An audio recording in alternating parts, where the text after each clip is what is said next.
ରୋହିତ ଶର୍ମାଙ୍କ ସ୍ଥାନରେ ଶୁଭମ ଗିଲଙ୍କୁ ଭାରତୀୟ ଓଡିଆଇ କ୍ରିକେଟ ଦଳର ନୂତନ ଅଧିନାୟକ ନିଯୁକ୍ତି କରାଯାଇଛି।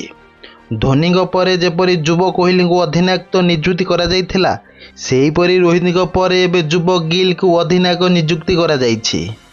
38 ବର୍ଷୀୟ ରୋହିତଙ୍କୁ ଓଡିଆଇ ଅଧିନାୟକ ପଦରୁ ହଟାଇବା ନିଷ୍ପତ୍ତି କ୍ରିକେଟ ଜଗତରେ ଉତ୍ସାହ ଏବଂ ଆଲୋଚନା ଉଭୟ ସୃଷ୍ଟି କରିଛି।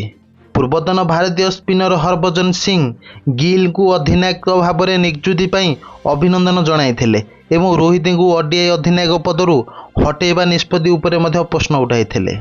ତଥାପି ହରଭଜନ ସିଂ ରୋହିତ ଶର୍ମାଙ୍କୁ ଓଡିଆଇ ଅଧିନାୟକ ପଦରୁ ହଟାଇବା ଉପରେ ହରଭଜନ ସିଂ ସ୍ୱୀକାର କରିଥିଲେ ଯେ ଧଳା ବଲ୍ କ୍ରିକେଟରେ ରୋହିତ ଶର୍ମାଙ୍କ ପ୍ରଭାବଶାଳୀ ରେକର୍ଡକୁ ଦୃଷ୍ଟିରେ ରଖି ଏହି ନିଷ୍ପତ୍ତି ଟିକେ ଆଶ୍ଚର୍ଯ୍ୟଜନକ ଥିଲା।